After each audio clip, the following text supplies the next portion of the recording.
Warning: the following short films may be distressing to some viewers. While we don't show any jump scares and we edit out any scenes deemed too graphic for a general audience, the content we cover for the purposes of education might prove to be too disturbing for some young viewers. The only way to avoid being scared is by clicking off the video now. Viewer discretion is advised.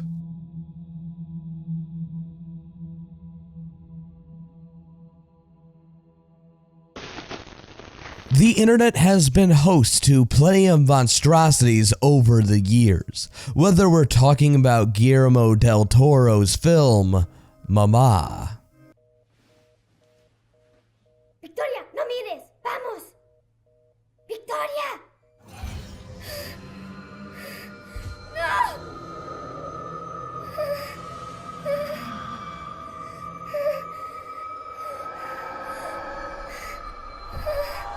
Or we're talking about the horrifying yet expertly crafted Marble Hornet series, Slender-man, which took the internet by storm back in 2011. Why'd you come back? Yes. Alright. And,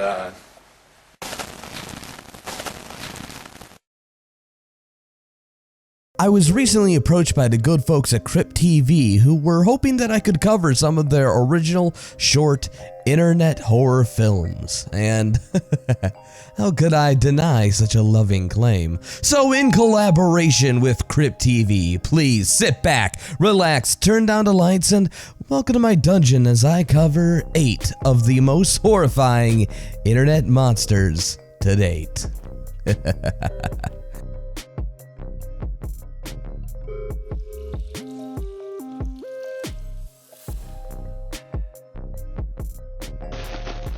One, please. If you've ever lived in the suburbs during the summertime, the familiar tunes of an ice cream truck are certainly a familiar sound among the background barbecues and cicadas. To the children who heard this irresistible siren's call, it could even be a wistful source of nostalgia, remembering that mad rush to find the nearest parent in time and demand the cash before the opportunity slipped by. If you thought that frozen treat cost an arm and a leg now, then consider the malpractice of the ice cream truck driver played by Michael Berryman in One Please. If you thought that Pluto from The Hills Have Eyes would make a poor truck driver, then this short film will completely prove you wrong. From what we can see, business is booming for this upstanding entrepreneur, which is surprising given the exorbitant prices of his dairy delights. Thankfully, it looks like our suburban parents are ready and willing to foot the bill. That is, if we only ask nicely. This foreshadowed twist, which comes about halfway through the video, is completely stomach-dropping. We begin to piece together this unspoken situation, suddenly having an explanation for the father's missing fingers, and the uneasy intuition about the driver outside. Taking a closer look at the truck as the girl approaches, we can even see a pricing list printed with pictures of different cones and popsicles, all of which cost a human finger. I don't think that I would even pay that much for Ben & Jerry's. While it's unclear what exactly the driver is doing with these dismembered digits, he seems bizarrely excited to receive them, storing them into jars in the back of his truck like circus sideshows. But hey, at least the popsicle looks perfectly fine. The film overall is spectacularly paced and requires zero dialogue to portray this ambiguous and disturbing situation. The mounting tension and build-up towards the twist is especially horrifying if you're like me and get squeamish at the sight of dismemberment, and it manages to leave enough to the imagination to really prompt you to theorize about the bizarre circumstances. To the parents, however, there's a difference between providing for your kids and spoiling them absolutely rotten. The Birch. The Birch is a entertaining little romp that takes several different horror tropes that have been dead since the 60s and updates them with a modern twist. The Birch starts out with this Kenshin looking dude bullying a kid who looks like me about 4 years ago. As the kid is bullied, it cuts back to this woman who looks like she's on her deathbed. The scene is clearly set in the past, and even then the kid has a black eye. The grandmother says, "I am gone, but she will look after you," implying that the two have had a strong connection and this woman was helping the young man of his problems. The film cuts back and we see this kid looking for this tree with a specific symbol that looks like several druidic runes mashed into one piece. The kid finds it and says this. For thee who makest me, I shall come. He who breaks me shall come undone. The bully interrupts him and quickly the kid drops the book, dives to the ground likely as a part of the ritual, and then starts running only to be shoulder checked by his assailant. The sound cuts as his tormentor yells at him. Defiantly, the bullied man pulls out his effigy as though it will protect him. However, the bully takes it and destroys it and continues to yell at him. That's when the proverbial shit hits the fan. He who breaks me shall come undone.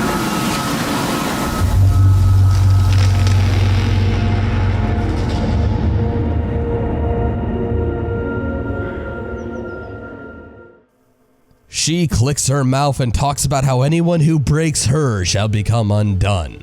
It's pretty great stuff and a nice little story about how a weaker individual employs supernatural help to finally stand up for himself. Oh, by the way, when I say he defends himself, I meant he straight up murders a kid. Yeah, this guy lured him out to kill him, and I'll show you exactly why I think he is luring him out.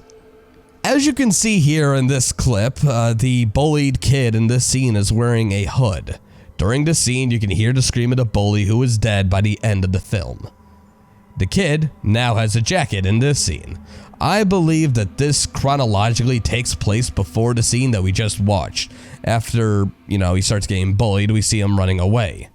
Here he is again with the outfit from the first scene, which is again different from the outfit that we just watched. The grandma character and the kid are now seen here. Clearly this is taking place right after the previous scene of him running away from that bully, implying that that bully caught up with him, attacked him, and gave him that lovely shiner that we see now, judging how the outfits are very, very similar. Only, at this point, he is given a book that contains the ritual and the methodology to summon the hag from the swamp. That's when it cuts back to the kid over here wearing the same outfit from the beginning of the film. Where in the beginning of the film, he was prepping the ritual, specifically so he could use it against the bully. He likely called him out here, tricking him into breaking the effigy, and then had him murdered by a sinister, yet loving, overbearing hag in the woods. A pretty gruesome and sinister detail for those who may have missed it during the first watching. Basically what I'm saying is, the film begins where the murder happens.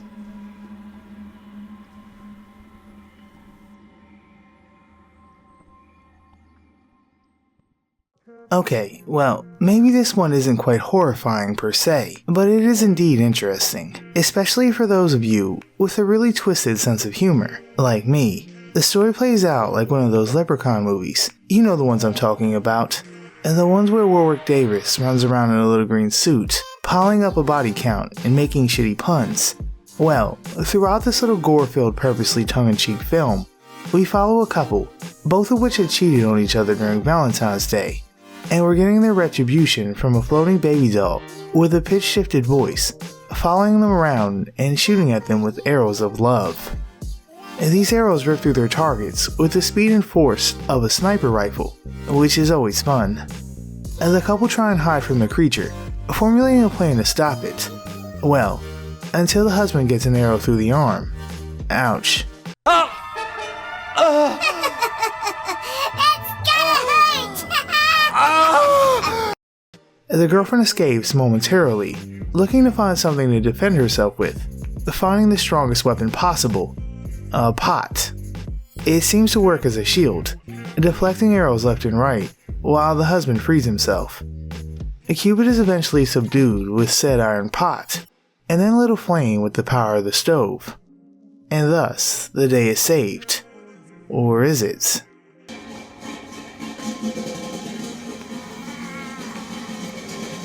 The film doesn't take itself very seriously, which is a plus, which lets the audience know it's safe to have fun, instead of cowering in terror.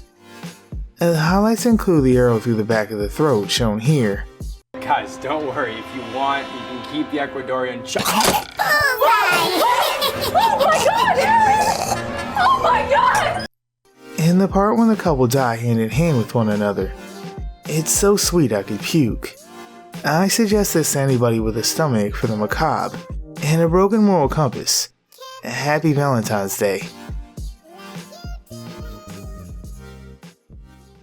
Geppetto. Tension is one of the hardest things to depict correctly, even harder to describe, so excuse me if I come across as astute as a caveman when I say, Geppetto is pure, edge-of-your-seat suspense. There are no flesh-eating zombies in this tale, nor blood-sucking vampires, or any deformed demons. No. In this story, we follow a simple old man who goes by the name Geppetto. Now, it doesn't take a genius to figure out that this is a gothic retelling of the Pinocchio story. However, it takes a much more dramatic and suspenseful look into the story. An old man, withered with age and looking desperate, builds himself a child entirely out of wood and plastic. Or is it? The doll comes to life, but it seems to act odd.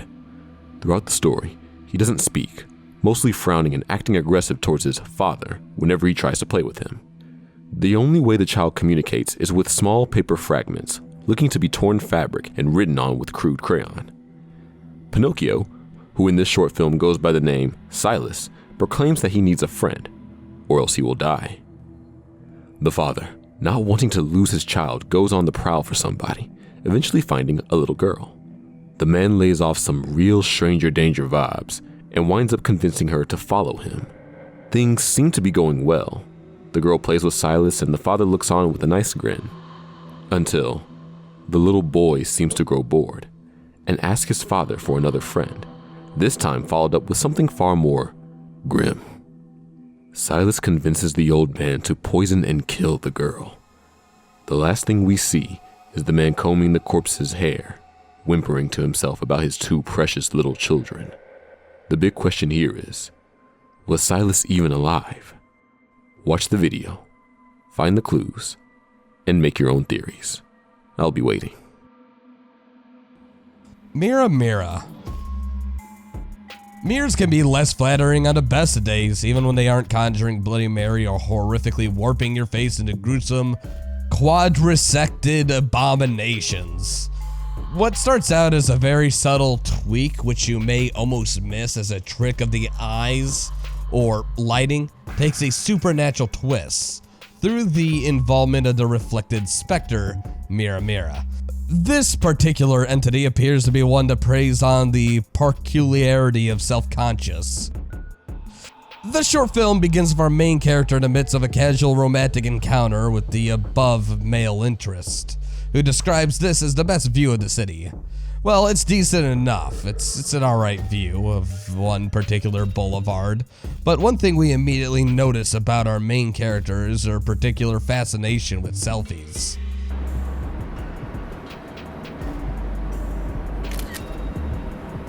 Constantly talking about taking pictures of herself in the moment she's left alone. There are some startling implications about the girl's self-esteem, as she cannot even go 1 minute without snapping, captioning, and posting and clawing another attempt at validation.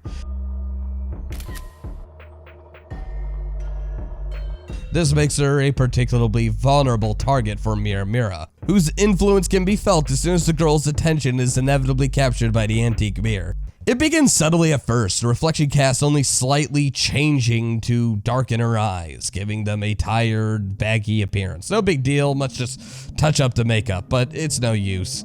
A jagged gash begins to tear across the reflection's face, despite the skin feeling perfectly fine.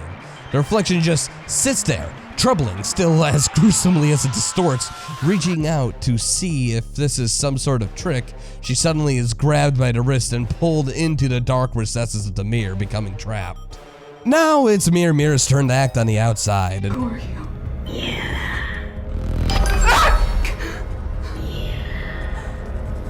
It is here that we first discovered the entity's name, Mira Mira, and the particular rules for this particular possession begins to unfold. Within the inescapable abyss of the antique mirror, the victim can cry out and plead, only to be unheard by the helpless targets outside.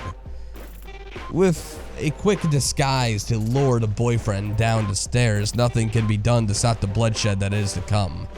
Finally, the purpose of this perpendicular slashes across her face are made apparent only when it's too late, as Mira's head opens to reveal her true form before sickening rows of teeth start to go in for the kill. The bulging eyes, which preserve through the sickening transformation, is especially disgusting to look at as they quiver around for the gory chomp.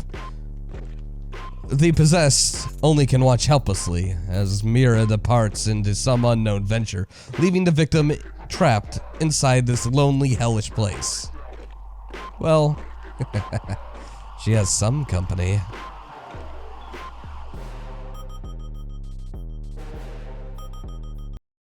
What do you get when you cross a modern-day Wendigo with stunning visual effects, sound design, then add a gruesome transformation sequence to boot? The short film, Mordio, named after the entity it features, follows two hunters enjoying a friendly midday brunch in the woods. Well, not exactly. This in many arrests opening quickly establishes two main strengths the short film employs to great effect: unapologetically gruesome imagery and gut-churning sound design, while being immediately introduced to the business end of this woodland man-witch is nothing short of disquieting. The true horror is yet to come. A mysterious shrine lingers in the foreground, as sounds of tearing skin and flesh assault the ears, slowly building towards the reveal of the monster. The creature's appearance is accompanied by a startling orchestral sting, looming deep within the line of striped autumn trees. Still mysterious and stoic, the Mordio watches from afar, with its bare skull head and twisted antlers. It isn't the monster itself speaking. Instead, the cannibal's victim snaps his neck towards the camera, still soaked in his own blood, as he informs us of this grave mistake. While there's no shame in being hungry, there is a price to pay for eating flesh in these woods. The folklore surrounding the Wendigo reinforces the cultural taboo of cannibalism, so we can only assume that, after a meal like this, just desserts are on the way. Immediately, bony protrusions sprout into antlers on the cannibal's head, splitting his hair and scalp to make way for the appendages. The bloody skin and meat begin to slew off among the fallen leaves, revealing his skull and making the result of the transformation clear. The cannibal is also becoming a Wendigo. Again, the exceptional sound takes center stage, especially with the new Wendigo's otherworldly scream. Listen closely, however, and ask yourself, are those roars and response merely an echo, or other cannibals who receive their comeuppance at the hands of the Mordio? Regardless, it is now time for the blood hunt, and the Wendigo resumes his meal as the cadaver continues his maniacal laughter, thrashing beneath the gnashing teeth. Perhaps this ethereal howl was a war cry, and the aforementioned blood hunt is a penance for mankind's ravenous greed. In the meanwhile, watch your back in the North American woods, and consider packing a lunch instead of snacking on a friend. Fanger, what scares you most of all? Could it be the idea that a dark, shadowy creature could be lurking underneath your bed, or perhaps inside your closet? Could it be the thought of getting trapped somewhere not on Earth, forced to live your days alone? Or is it the thought of losing your child? For many people, this very idea keeps them up at night, as most parents would do anything for their children, including going to the ends of the earth looking for them. That's where we start Kinderfanger, a twisted take on the tale of the Pied Piper. A large group of parents are searching for their missing children, putting up the standard "Have you seen me" posters and walking in a group calling out their names. We find out shortly after that our main protagonist is a deaf little blonde girl. That's something you don't see really often. Fun fact though, the actress portraying her is actually deaf herself. The film has some amazing cinematography, making the location itself feel like a character covered in wretched woodland and dusty hollows. The music itself is well composed, ambient and foreboding. Once our protagonist is separated from the adults, we start getting really creative, excellent use of smoke and mist with some nice build up to the creature itself. The design is very reminiscent of the classical depiction of a demon. Its spider-like withered bones gently dancing across the flute is truly a chilling sight. Like the Pied Piper, he controls the children with his flute, leading them into what appears to be a cult. Our protagonist pretends to be under the enchanted spell before turning off her hearing aid. The monster howls in a demonic tone as she runs off with her kidnapped brother. And then, actually, never mind. I'm not gonna spoil it. I highly suggest this one to my little gorehounds out there. But prepare a barf bag.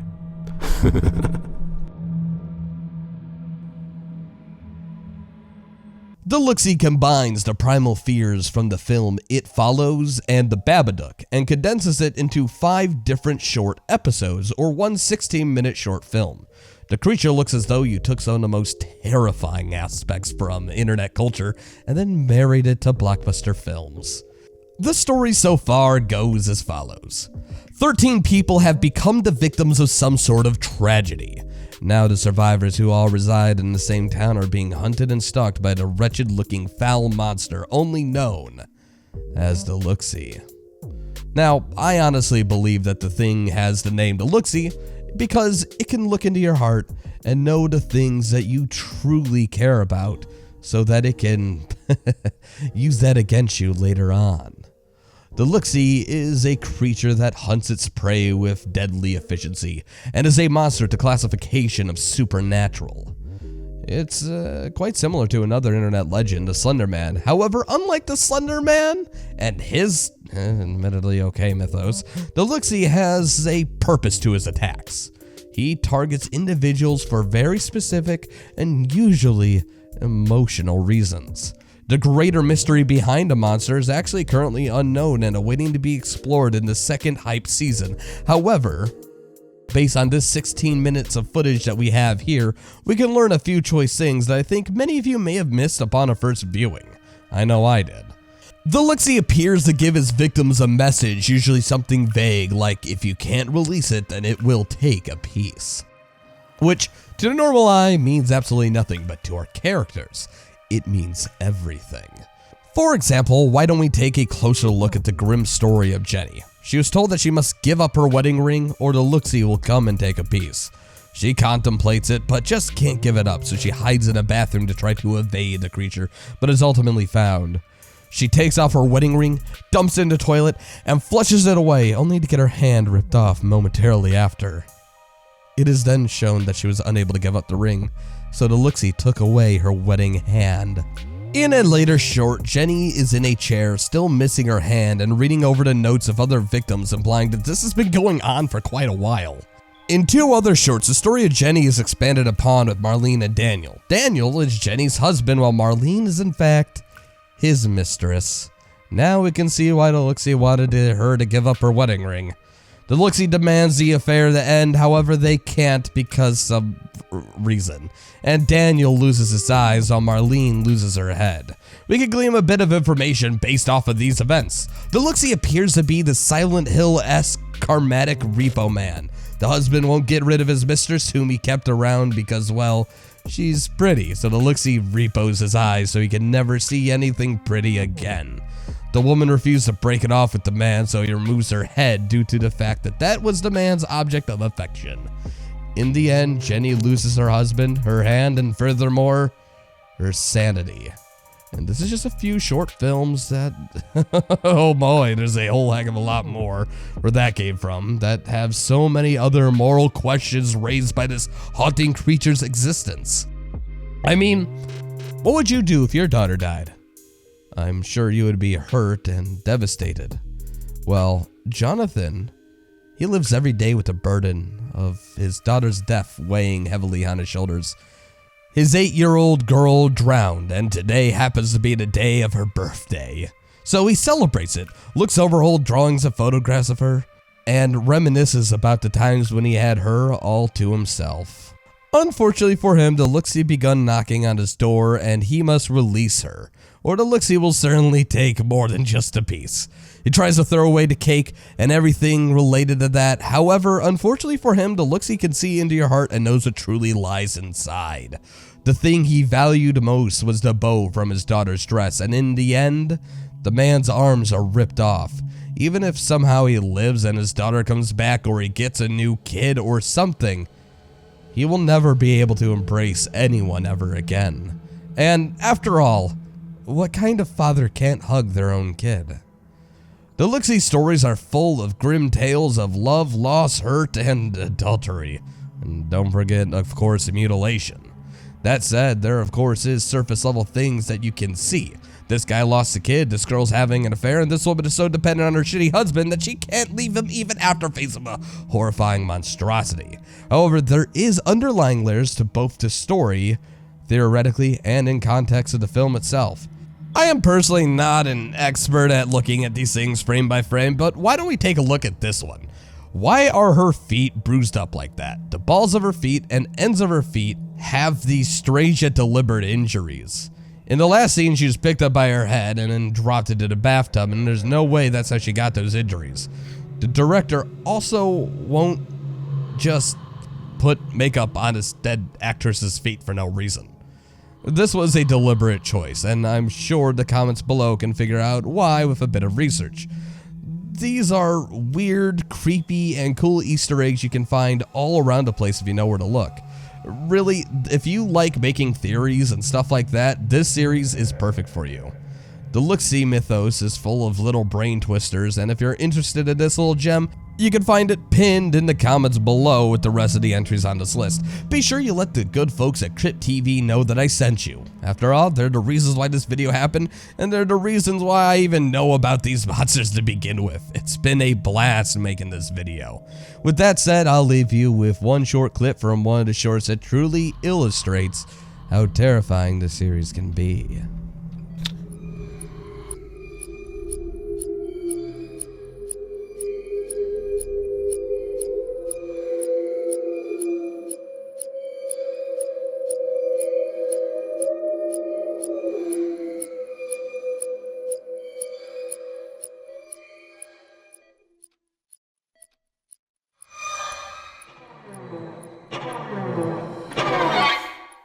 If you made it this far, that means you made it to the end of the video, and despite my best efforts, I didn't manage to scare you off, so why don't I give out a few promotions.